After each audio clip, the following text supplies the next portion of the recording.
What if everything you've been told about reality is missing a crucial hidden layer? What if the universe is far stranger, far more mystical, and infinitely more interconnected than it appears? I'm about to show you that one of the most overlooked, almost absurd-sounding stories in ancient texts, a tale about a talking donkey, is not a simple fable. It is, in fact, a meticulously coded message, a cosmic key that unlocks a hidden understanding of reality itself, a miracle that didn't just save a nation, but reveals the very fabric of how divine will interacts with our world. Stay with me, because by the end of this, you will never see the world, the Bible, or the nature of your own perception the same way again. You are about to gain access to a secret knowledge that was hidden in plain sight. A paradigm so profound, it has been waiting for this very moment to be understood. Now, to truly grasp the staggering weight of this event, we cannot simply start with the donkey. No, we must first journey into the heart of a crisis, a spiritual and political tempest brewing in the plains of Moab. Picture the scene, the vast, sun-scorched wilderness. The dust hangs in the air, stirred by the footsteps of over 2 million Israelites, a nation born from slaves, now camped on the threshold of the promised land. Their very presence sends seismic waves of terror through the kingdoms of Canaan. And one king, Balak of Moab, is utterly paralyzed with fear. He has seen what their God has done to Egypt, the most powerful empire on earth, reduced to a cautionary tale. He knows his armies are useless, so he does not reach for the sword. He reaches for a darker, more subtle weapon. He sends his most esteemed princes, laden with riches, on a long and desperate journey to a man named Balaam, a man whose reputation echoes across the ancient world. But who was Balaam? This is where the mystery deepens, because Balaam was not some common sorcerer. He was a paradox, a man who operated in the spiritual realms, who apparently had a line to the God of Israel himself, yet was for hire to the highest bidder. He was a prophet, but a mercenary prophet, a man straddling two worlds, and the conflict within his own soul is about to become the battlefield for the fate of a nation. The messengers arrive, their words dripping with flattery and fear. A people has come out of Egypt. They cover the face of the land and are living next to me. Now come and put a curse on these people, because they are too powerful for me. Perhaps then I will be able to defeat them and drive them out of the land. For I know that whoever you bless is blessed, and whoever you curse is cursed. But the next part of this story will completely shatter your understanding of how divine will operates. God comes to Balaam in the night and asks him a seemingly simple question. Who are these men with you? Think about that for a moment. The omniscient creator of the universe is asking a question. This is not a request for information. This is a divine invitation, a test of Balaam's heart. Will he be honest? Will he reveal the temptation? Balaam explains, and God gives a clear, unequivocal command. Do not go with them. You must not put a curse on those people, because they are blessed. Balaam, in this first test, obeys. He sends the princes away. King Balak should have taken the hint. The divine no was absolute, but human ambition and fear are a potent mix. And what happens next is a masterclass in spiritual negotiation, a dangerous dance with destiny that will surprise you even more. Balak, refusing to accept defeat, sends a second, even more prestigious delegation, promising Balaam unimaginable honor and wealth, anything his heart desires. This is the critical juncture, the fork in the road, where Balaam's true nature begins to surface. And here, God does something that has puzzled scholars for millennia. He tells Balaam, "Since these men have come to summon you, go with them, but do only what I tell you." This permission seems contradictory, doesn't it? The first time it was a firm no. Now it's a conditional yes. Why the change? This is not a sign of a fickle God, but a profound lesson in divine permissive will. It's as if God is saying, your heart is already leaning toward this reward. You want to go, then go. but you will learn in the most dramatic way possible that your will is not your own when it clashes with mine." And so Balaam saddles his donkey and sets off with the princes of Moab, his mind likely swimming with visions of gold and prestige. But what he doesn't know, what he cannot see, is that the spiritual realm is already mobilizing. The invisible world is about to crash into the visible in a way that is both terrifying and absurd. Because as Balaam journeys feeling self-important and in control, the angel of the Lord stands in the road as an adversary, a divine executioner with a drawn sword, visible not to the prophet, but to the lowly beast of burden he is riding. This single detail is a universe of meaning in itself. The seer is blind. The one who claims to perceive the divine cannot see the angel of death standing directly in his path, but the donkey can. And this is where the story transcends the category of mere miracle and enters the realm of cosmic revelation. The donkey, seeing the terrifying blazing form of the angel, veers off the road into a field. Balaam, oblivious and furious, beats her to get her back on the path. He is so consumed by his own destination, his own agenda, that he interprets the animal's life-saving action as stubborn disobedience. The path narrows, passing between two vineyard walls. Again the angel stands in the way. The donkey, having no room to turn, presses against the wall, crushing Balaam's foot. Again, blind rage. Again, the rod comes down. Then the path becomes so narrow that there is no room to turn left or right. For a third time, the angel appears, and the donkey, seeing no escape, does the only thing she can do. She lies down. Under Balaam, the prophet's fury is now white-hot. He beats the animal with his staff, and in his rage, he probably doesn't even realize he's about to curse the very creature that has saved his life 3 times in as many minutes. But the next revelation uncovers a secret very few people truly contemplate. Then God opens the donkey's mouth. Let's pause here. Not just the donkey's vocal cords, but her mouth, the capacity for complex reasoned speech.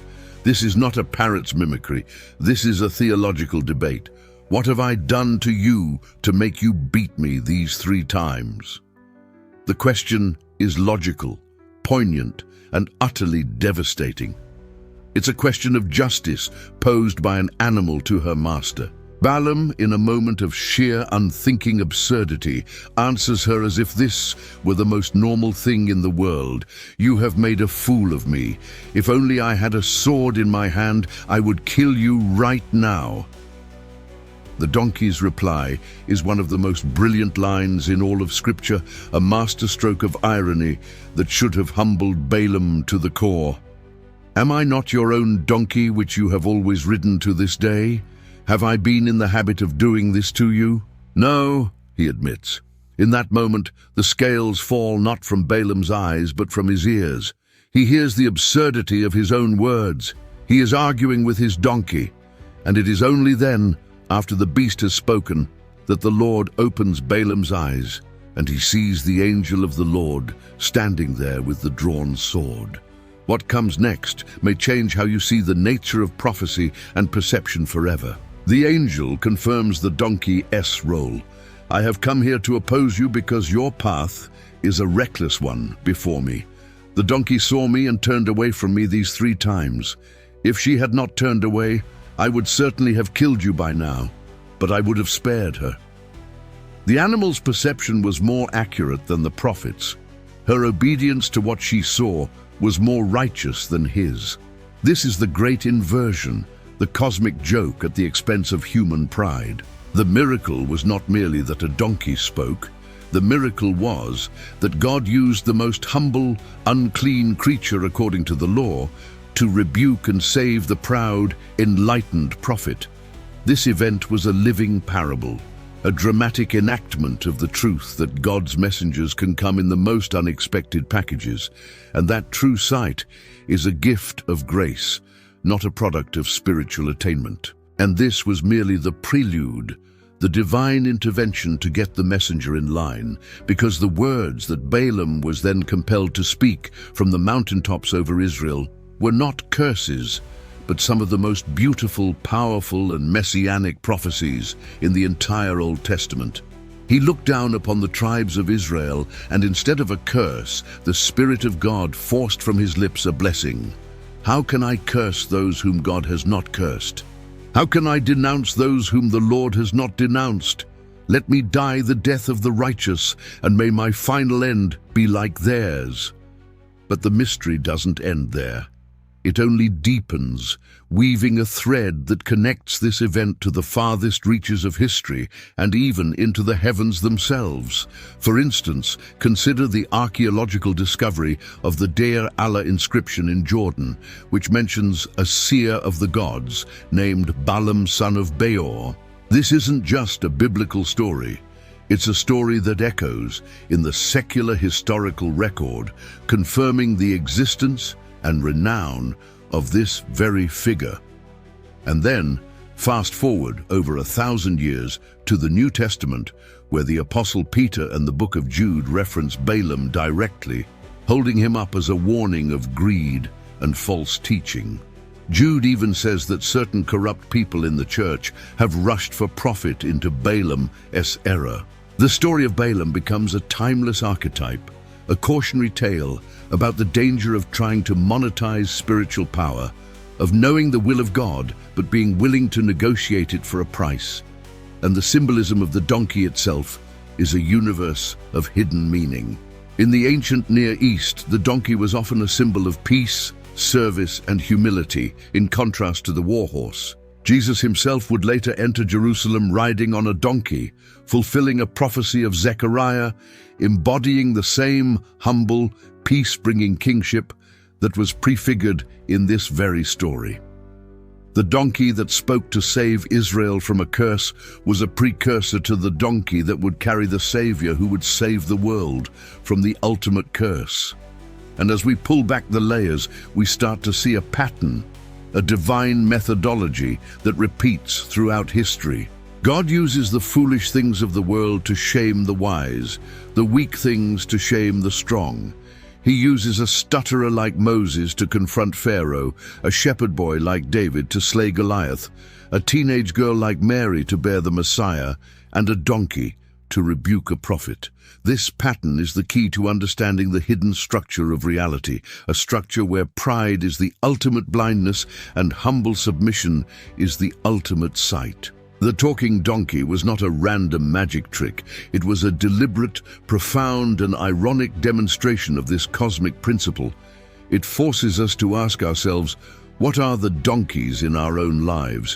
What are the humble, inconvenient, or seemingly absurd circumstances that we are beating in our frustration, blind to the fact that they might be the very instruments God is using to save us from our own reckless path? The angel with the drawn sword is still on the road for every one of us when we choose our will over the divine will. The question is, will we have the eyes to see it? Or will we, like Balaam, need a miracle to shock us back to reality?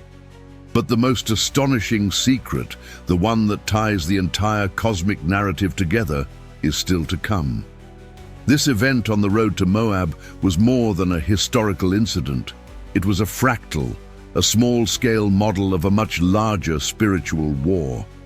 The curses Balak wanted to speak over Israel were not just words. In the ancient understanding, words, especially spoken by a seer, had creative and destructive power. They were meant to shape reality, to call down spiritual forces to bind and destroy a people. By thwarting this plan, God was not just protecting Israel militarily, he was protecting the messianic line. From the tribe of Judah, which Balaam would later prophesy would hold the scepter of a future king, would come Jesus Christ. The enemy's attempt to curse Israel in the wilderness was an attempt to sever the line of redemption before it could even reach the promised land. The talking donkey, therefore, was an instrument in the salvation history of the world. It was a pivotal moment in the unseen war, for the souls of humanity, a war that was fought not with swords and shields on the plains of Moab, but in the spiritual realms, with words obedience and the surprising humble vehicles of divine grace. And as we continue to explore the echoes of this story, as we trace its threads into prophecy, into the ministry of Jesus, and even into the final pages of the book of Revelation, you will begin to see that the miracle of the talking donkey was not an isolated anomaly, but a fundamental key to understanding how God moves in the world, a pattern that is still active, still relevant, and still waiting to be perceived by those who have the humility to truly see. And what you will discover next about the final fulfillment of this pattern will reveal a truth so staggering about the end of days that it will connect this ancient desert path directly to the future of all creation. And so, with the angel's sword gleaming in the sun and the voice of the donkey still hanging in the air, we stand at the precipice of the true mystery. But what if I told you that everything we've just witnessed was merely the surface-level tremor of a seismic event shaking the very foundations of cosmic history? The story you think you know is a decoy for a far grander, darker, and more magnificent narrative, one where the fate of nations hinged on whispered words from the mouth of a beast, and where the very concept of blessing and curse was about to be inverted in a way that will challenge everything you believe about spiritual power. What comes next will reveal a hidden truth you never expected, that Balaam, even after this divine confrontation, did not simply give up. He embarked on a sinister and brilliant strategy, a plot so cunning it would nearly circumvent the direct command of God himself. Picture this: Balaam, now standing on the high places of Baal with King Balak overlooking the vast, sprawling camp of Israel.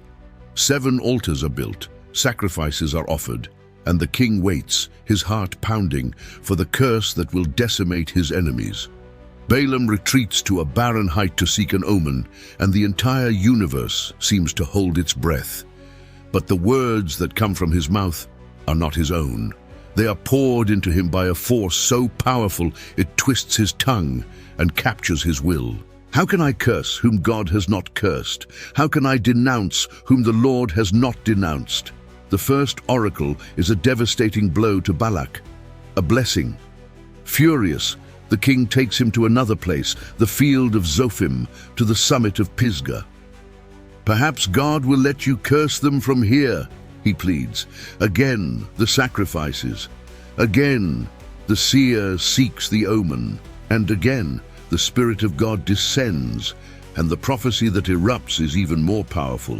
God is not a man, that he should lie, nor a son of man, that he should change his mind. Does he speak and then not act? Does he promise and not fulfill? See, I have received a command to bless. He has blessed, and I cannot change it.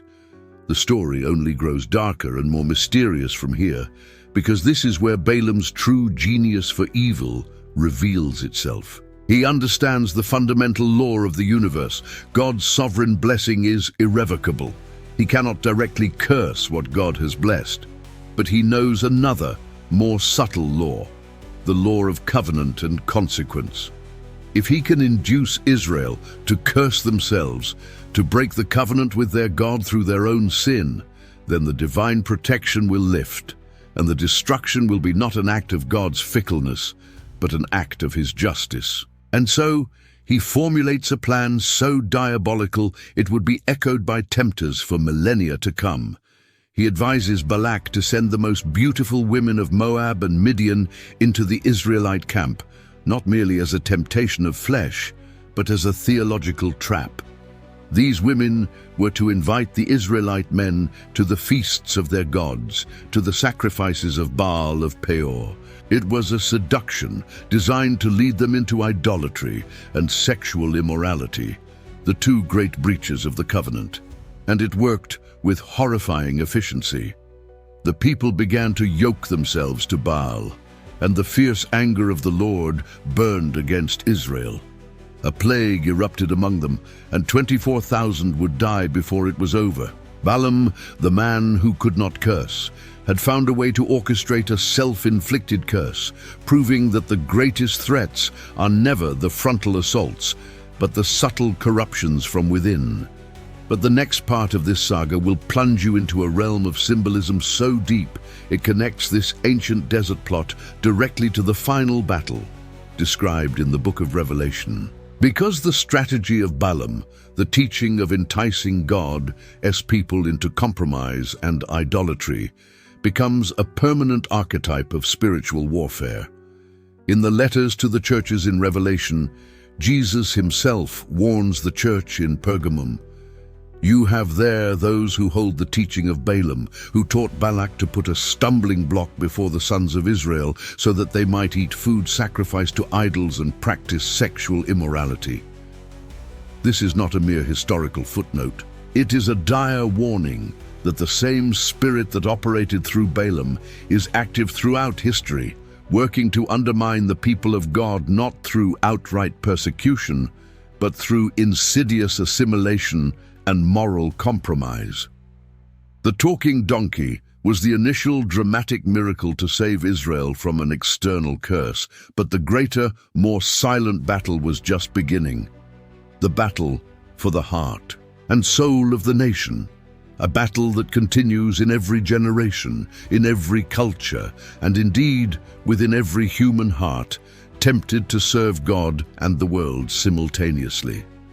And just when you think the layers of this mystery are fully peeled back, a shocking archaeological connection surfaces, one that ties the biblical narrative to the cold, hard stone of historical evidence waiting to be uncovered by a team of Dutch archaeologists in 1967. At a site in Jordan called Deir Allah, an inscription was found dating to around 800–700 BC, written in a dialect similar to Aramaic. It tells of a seer of the gods named Balaam, son of Beor, a man who received a terrifying message from the divine assembly in a night vision. The gods, known as the Shaddai, came to him in the night and showed him a celestial omen of coming disaster, a disruption in the natural order where the world would be plunged into darkness and chaos. The seer weeps and proclaims a fast, and the people come to him in distress. The parallels are undeniable.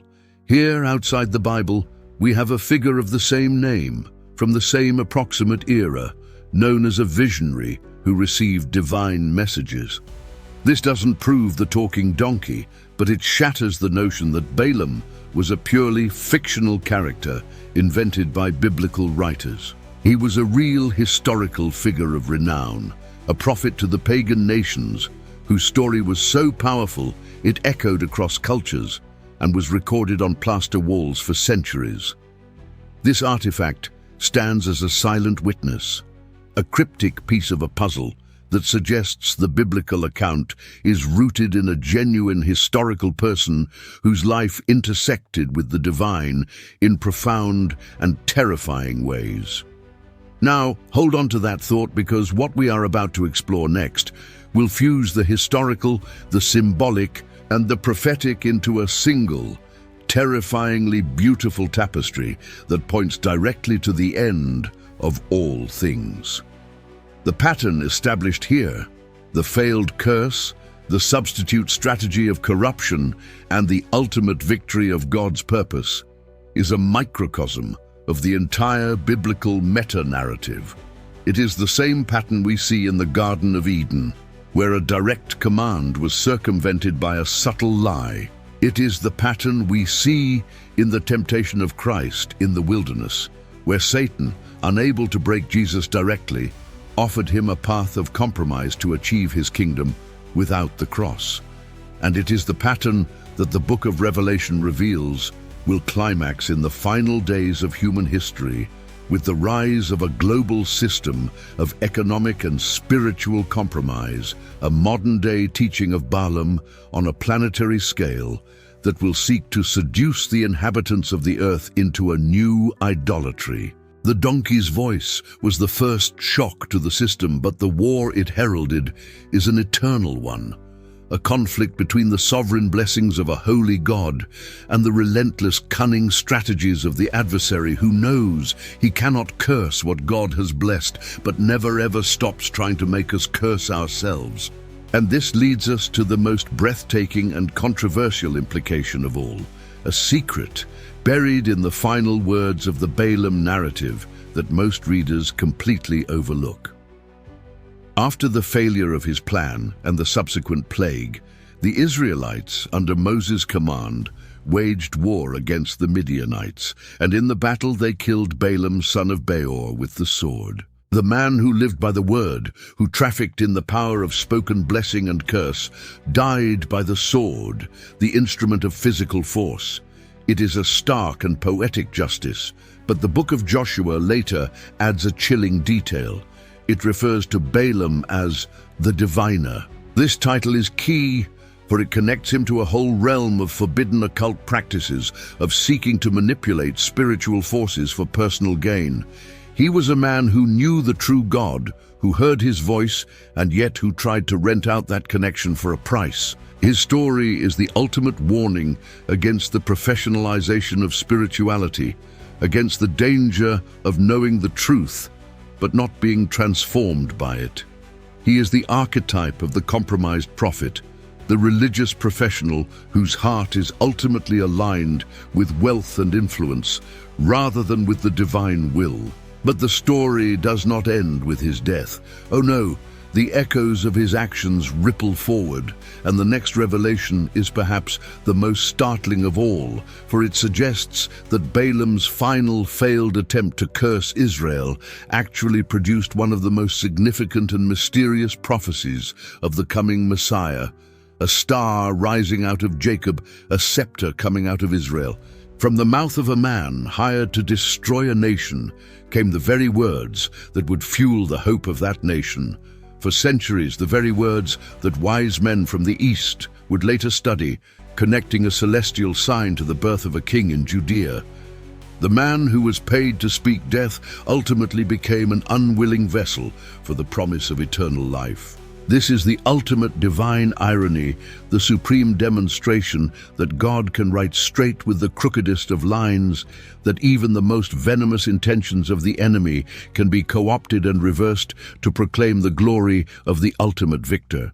And as we prepare to trace this star prophecy from the plains of Moab to a manger in Bethlehem, and then further to a white horse in the book of Revelation, you will begin to see that this entire epic was not just about saving an ancient nation from a king's fear, but about revealing a cosmic blueprint for redemption that was set in motion before the foundations of the world.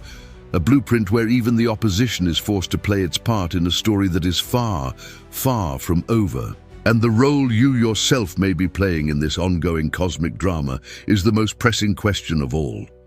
And so, we have journeyed together through the veils of time, from the dusty, desperate plains of Moab to the chilling cosmic battlefield of the human heart. We have stood with Balaam, the prophet for hire, the man who heard the very voice of God yet whose soul was tethered to the glitter of gold. We have witnessed the divine comedy and tragedy unfold, the seer blind to the angel of death standing in his path, while the lowly donkey, the beast of burden, saw with crystal clarity the spiritual war raging in the heavenly realms. We felt the tension, the drawn sword, the miraculous opening of an animal's mouth to speak reason to the madness of man. We saw the failure of the direct curse and the birth of a more sinister plot, the teaching of Balaam, a strategy of internal corruption that sought to make God's people curse themselves. We trace this ancient poison through the scriptures, from the plague at Peor to Christ's warning to the church in Pergamum, and we have seen its ghost walking in our world today. We even uncovered the silent testimony of a plaster inscription, a secular artifact whispering the name Balaam son of Beor across the millennia, confirming the haunting reality of this figure. And we arrived at the ultimate breathtaking irony, that from the lips of a man hired to destroy Israel came one of the most stunning prophecies of the Messiah, a star rising from Jacob, a scepter from Israel, proving that our God is a God of divine reversal, who can transmute the enemy's darkest schemes into fuel for his glorious light. This is not just a story, this is a mirror. It asks you and it asks me, on which side of the donkey do we stand? Are we, like Balaam, so fixated on our own path, our own ambitions and rewards, that we are beating the very instruments of our salvation? Are we blind to the angels with drawn swords on the roads we are recklessly traveling? Or are we like the donkey, humble, obedient, willing to be seen as foolish, willing to be crushed against a wall, willing to bear the blows because we see what our master cannot, the imminent danger of straying from God's will? The teaching of Balaam is alive and well, my friends. It is the whisper that says, compromise, blend in. Serve God on Sunday and your ambition on Monday. It's just business, it's just politics, it's just how the world works. It is the seduction that seeks to make us break covenant with our God for a moment of pleasure, a token of power, a bag of silver. But the story does not end in compromise. It ends in a choice, and that choice is now yours. The God who opened the donkey's mouth is the same God who wants to open your eyes. The God who stayed Balaam's hand is the same God who offers you grace and correction today. The God who turned the intended curse into an eternal blessing is the same God who can take the broken, misguided, and sinful areas of your life and rewrite them into a testimony of his power and mercy. This is our moment. This is our call to action. The enemy wants you silent. God is calling you to testify. He is calling you to break the curse of silence and to release the power of your testimony. I am not just asking you, I am urging you with a holy urgency. Do not let this revelation end with you. Here is what I need you to do right now. First, make it personal. Let this word take root in your spirit. I want you to go down into the comment section immediately and do one of these three things. This is your altar. This is your place of declaration. Write your confession. Humble yourself like the donkey. Confess the areas where you have been like Balaam, knowing God's will but negotiating with it. Where has pride blinded you? Where has the love of something other than God driven your decisions? Speak it out. Break its power. Post a short prayer. Cry out to the God who opens eyes and mouths. Lord, open my eyes to see the angels on my path. Give me the humility to heed your corrections. Where I have walked recklessly, forgive me and redirect my steps. Share your testimony. How has God turned the intended curse in your life into a blessing? How has he used a humble, even foolish circumstance to save you? Your story is a weapon that can shatter chains in someone else's life. Second, become a distributor of destiny. This cannot stop here. The enemy thrives in isolation, but the kingdom of God advances in community. I'm charging you with a sense of holy responsibility to share this video with at least 10 people before the day is done. Send it to your family group chat, post it on your timeline, email it to a friend who is at a crossroads. Do not just share this as another piece of content. You are not sharing a video, you are sharing a key. You are carrying a divine revelation that has the power to open blind eyes, to stop a reckless path, and to turn a heart back toward God. You are helping to spread God's teaching to the ends of the earth. Think of one soul that could be saved from a terrible mistake by hearing this. Think of one person who needs to know that God can use even their humble obedience to change a nation's destiny. When you share this, you are partnering with heaven to extend his blessing to countless others. You are putting this message in the hand of someone who is one beat away from a decision that could alter their eternity. The donkey's voice was heard by one man and changed the course of a nation. Your voice, your testimony, your act of sharing this truth can echo through the halls of heaven and alter the course of countless lives. The star that Balaam prophesied is Jesus Christ, the ultimate Redeemer who breaks every curse. Let this knowledge not just be information, let it be transformation. Go now, Comment, pray, testify, and share as if lives depend on it. Because they do. The camera may stop, but the mission has just begun. I am believing for a flood of testimonies to pour into these comments and for this message to circle the globe, turning hearts back to the God who speaks, even through the most unexpected of vessels, to save his people.